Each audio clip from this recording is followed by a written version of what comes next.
Maximus, Maximus, Maximus, Maximus, Maximus!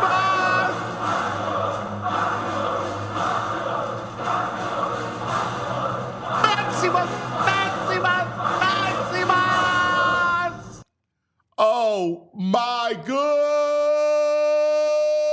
morning, everybody. What a night last night at the Garden. Oh, my. I mean, this is why we love sports, right? This is why you go into it down 3-1 expecting the worst, right? You go into it and you go, all right, well, I've seen this play before. I've seen this movie before. But you watch. You watch because that's what we do. Because you're a Sixer fan and you're a 4-for-4 person and you're going to watch. And who knows, right? This is what it comes down to, a modicum of hope when we say about hope and why we watch. And last night is why sports is the greatest reality show ever. It's why it's the only thing that is must-see TV. Everything else, all the shows, everything, you can watch on demand whenever you want. But a game like that, with that theater, in that building, you have to watch it because you never know when a Tyrese Maxey will have a night. And boy, there it was last night in that hallowed arena. Tyrese Maxey, Maximus, he carved out his role of the NBA. It's the modern day Reggie Miller. I was there that day at the Garden. It was May 7th, 1995. Reggie Miller scores 8 points in 8.9 seconds to stun the Madison Square Garden crowd. I remember it. I covered the game. I covered the game the year before in 94 when he scored 25 in the fourth quarter and he makes the choke sign to Spike Lee. And then last night, history repeated itself. The 4-point play, the pull-up three from just inside midcourt, steps inside half court. He raises up and buries the triple. And even when they fall behind 102-97 in overtime, oh my. He's not to be done. He will not give up. And that's what you saw last night. You saw a player completely will his team to win. We all universally love Tyrese Maxey. He is a joy to watch. He plays with immense joy. He plays with a permanent smile on his face. There's nothing to dislike about Tyrese Maxey. There's nothing to pick at Tyrese Maxey, the way he plays the game. And last night, he had his moment. He had his Reggie Miller moment. He had his Allen Iverson moment. I mean, when you saw a team, a wounded team, and that's what they were, limping into the Garden, blowing leads, right? Like every time they scratched and they clawed, something happened and the Garden crowd went wild. But Maxey always had an answer, even from his big man. Say whatever you want, but the big man who's got the knee issue, the Bell's palsy, the limited wind, right, laying it out and says, I need you tonight. I mean, there's Joel Embiid saying to Tyrese Maxey, I need you. I need you to step up. And boy, did he step up. And let's relive this moment for a second. Let's go through chapter and verse on the play-by-play last night because it starts with about 8:58 to go, right, in the fourth quarter. Maxey hits a three. It's 77-72, the Sixers lead. And we're like, oh, my God, they're going to steal this game, right? You felt good. It was tight. But 5-point margin, but of course, the turnovers. And the turnovers kill him. We'll get into that. And Embiid had 9 last night, sloppy with the basketball. Gave it his all. I thought he played his heart out on defense. They played good defense. He never quit. He was on the floor. They never quit. But look, with 4:33 to go, the Sixers are down 85-79. And what does Maxey do? He buries a triple. It was a huge shot because it's 6 points and it's getting out of hand. But he keeps him in the game. And now it's 1:39 to go. And after an OG dunk, it's 91-86. Maxey again with the answer. Oh, my. And then, of course, it's 96-90. And there was the play, the head fake to get Mitchell Robinson up in the air. The wherewithal and strength for Maxey to collect the bump from Mitchell Robinson and then finish off the 4-point play, leaving the Garden in utter shock and fear. And it's 96-94. We saw Josh Hart on the first attempt of 2 from the line, and he short-armed it badly.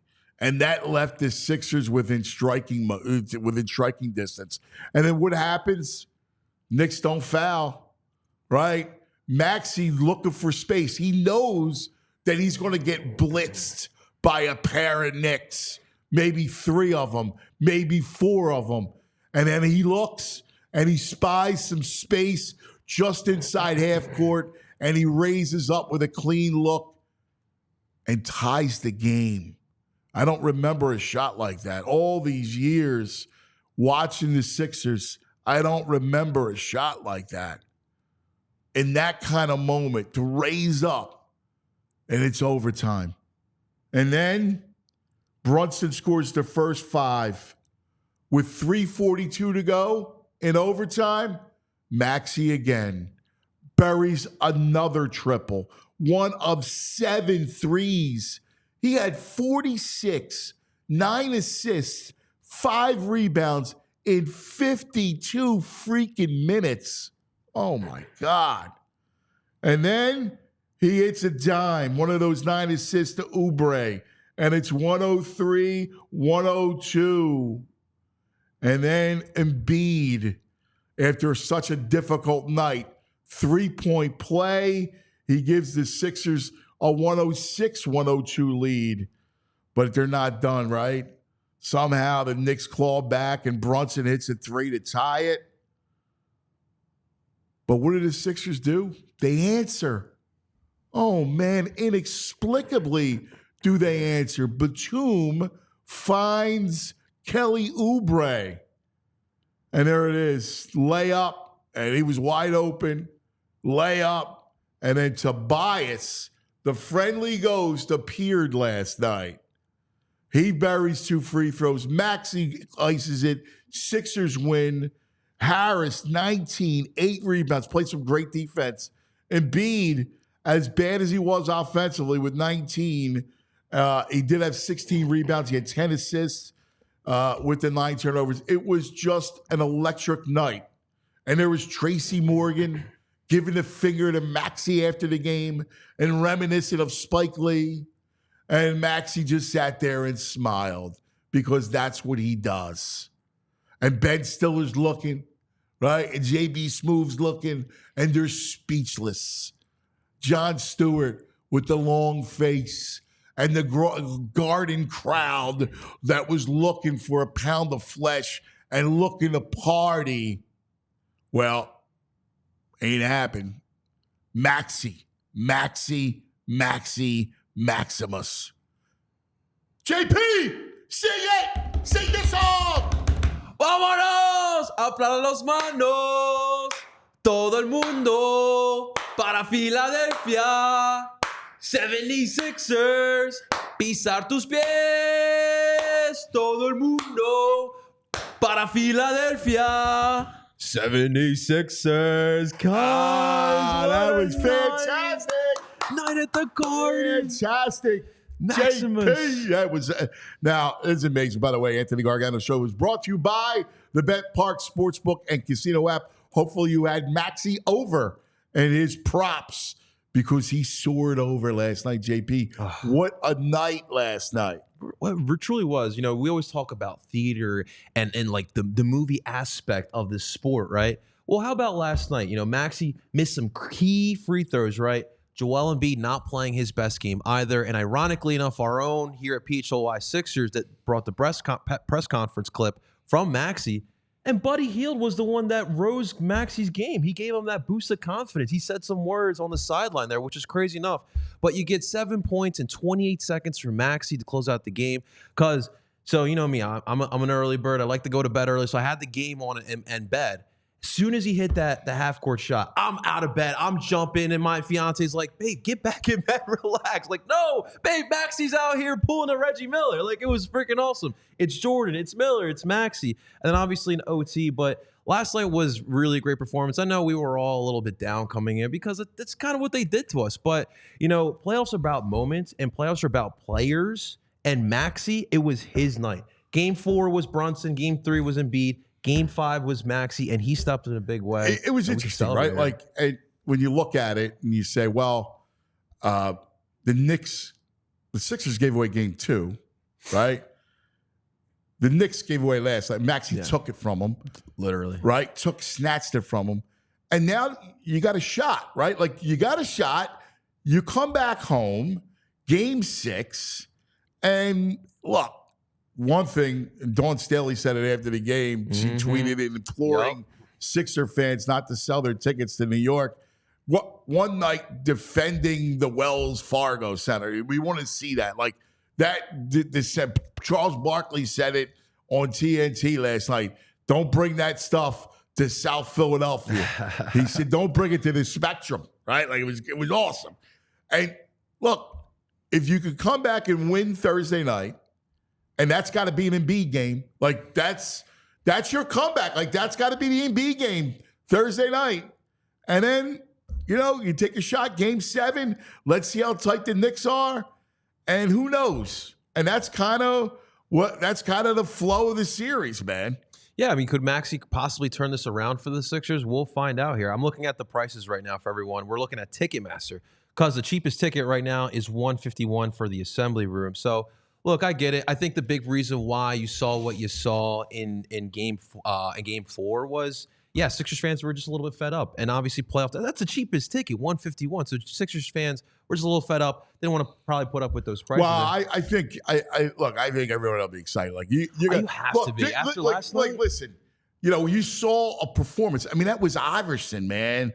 I mean, that was AI. I told you, I covered that Reggie Miller, those 2 series, 94, 95. And I never forget it, man. I never forget Reggie Miller and Spike Lee going at it. And he scores 25 in the 4th. And then the year later when he scores the 8 points in 8.9 seconds. I mean, that was in front of that probably 25 years ago, 30 years ago. I mean, it was that moment.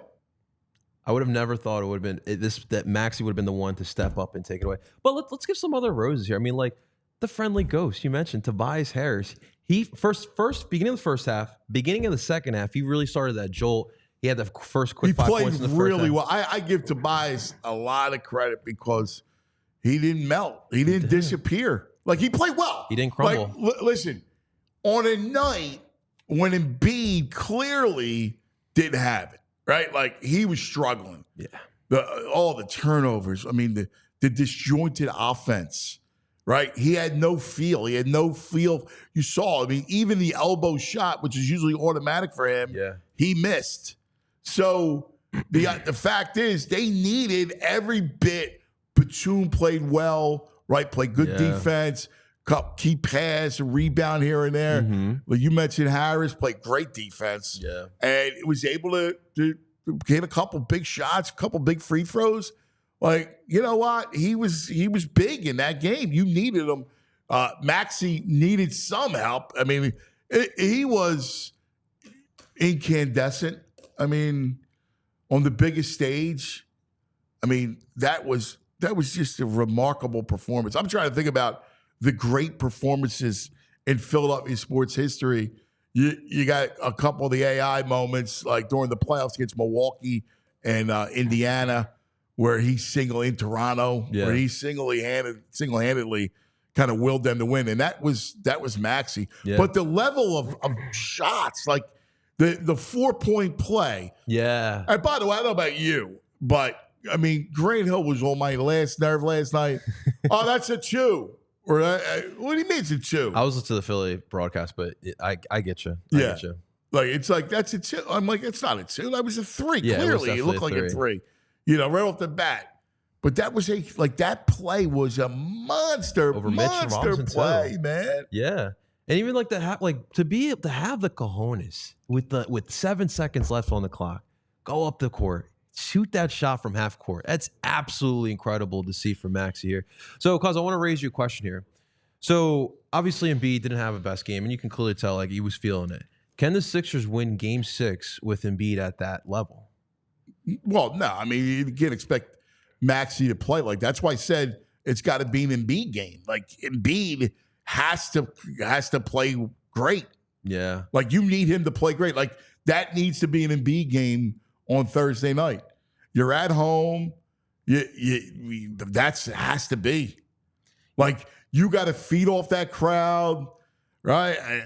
Look, neither of these teams are beating Boston. Okay, so I mean I have no delusions in that, but let's just win this series. Yeah. Let's come back and win this series.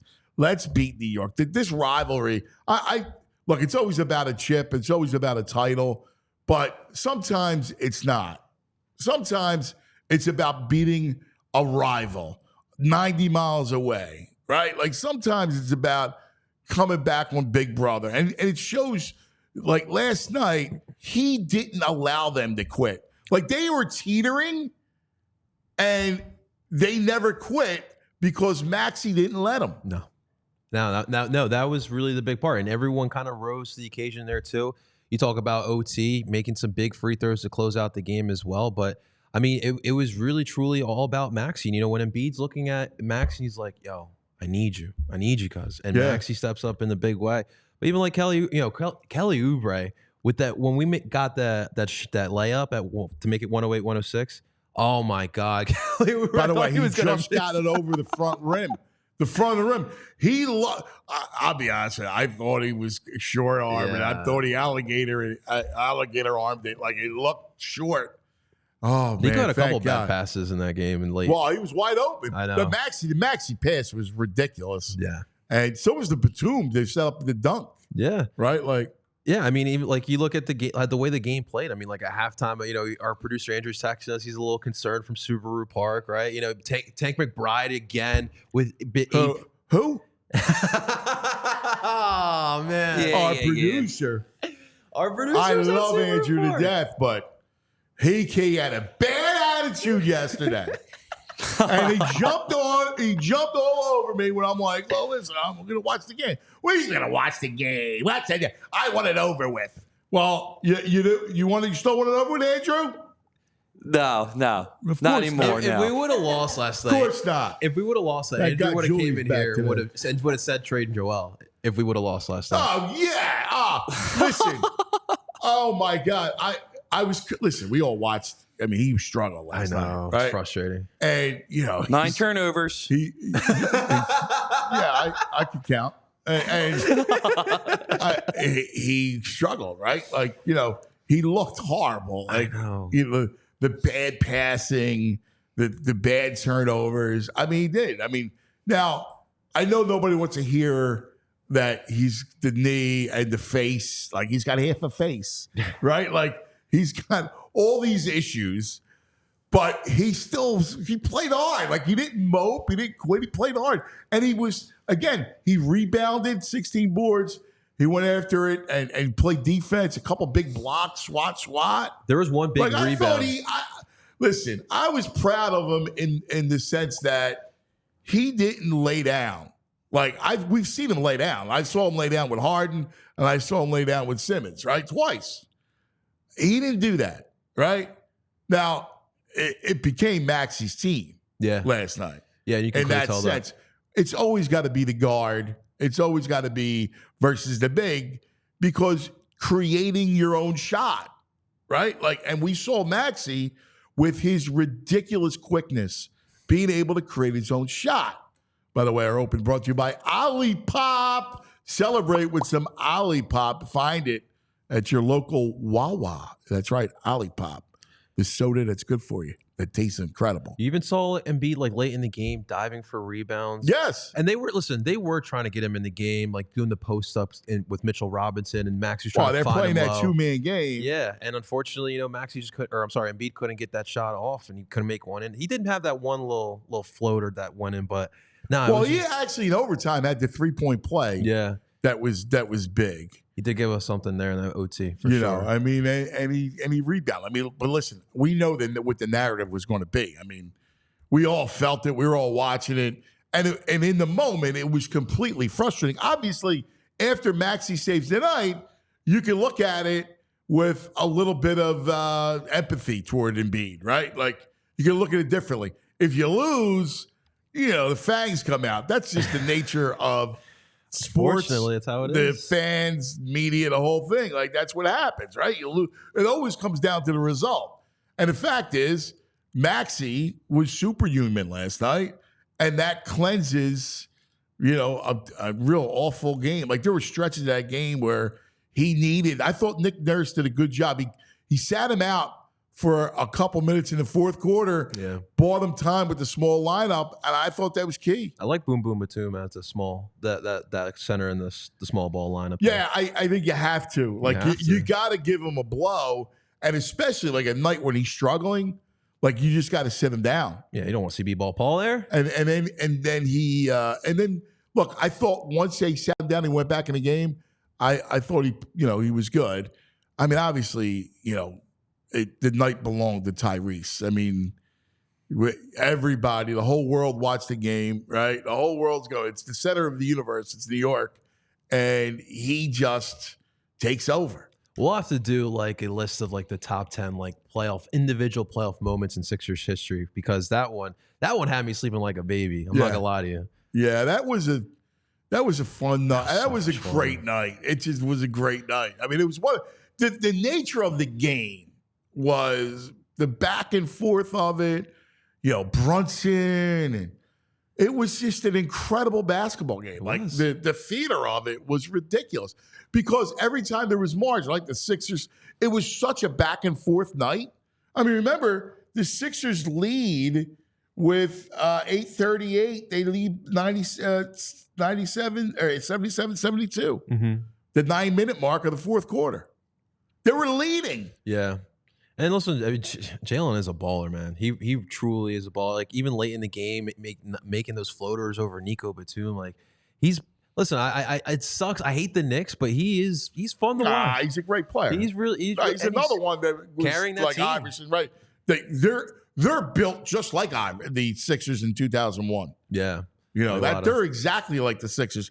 It's Brunson and everybody else. Yeah, yeah. I mean, a bunch of Nova kids there too. I would have never really thought Josh Hart. I was so late in the game. I noticed that they were trying to foul Josh Hart, and so now I started looking at the stats, looking at Josh Hart's like he's a 79.7. Yeah, I was like, okay, I didn't even know he was that bad at the free. But thank you for that. Well, he's an 80. I mean, you're pushing 80%. It's not horrible, but Brunson's automatic, and it was interesting because I'm thinking you got to foul quick, and they get the Hart, and he just short arms the first one. I mean, he just melted right off the bat, knocks down the second one. But Dick brings in the play because Barkley was screaming foul, foul, foul. He's screaming like you got to foul in that spot, and I guess you do. I mean, I'm not going to argue with that. I think you do. But the real issue is, are you kidding me? Maxey pulling up from where he pulled up. Mm-hmm. Like, you get beat, you get sent to overtime on a shot like that. Come on, you deserve it. Yeah. I mean, he's, 4 steps inside half court? Yeah, and how cold was it at the end of the game? He's walking around the court, and he's just screaming. You talking about the smile. Oh, I love it. And everyone, that's when you see all the pictures, Tracy Morgan, Ben Stiller, John Stewart. But that right there, that's the moment you knew. We're going OT, and we're going to win this game. I absolutely love what an amazing stuff. All right. We all silly like the mayor.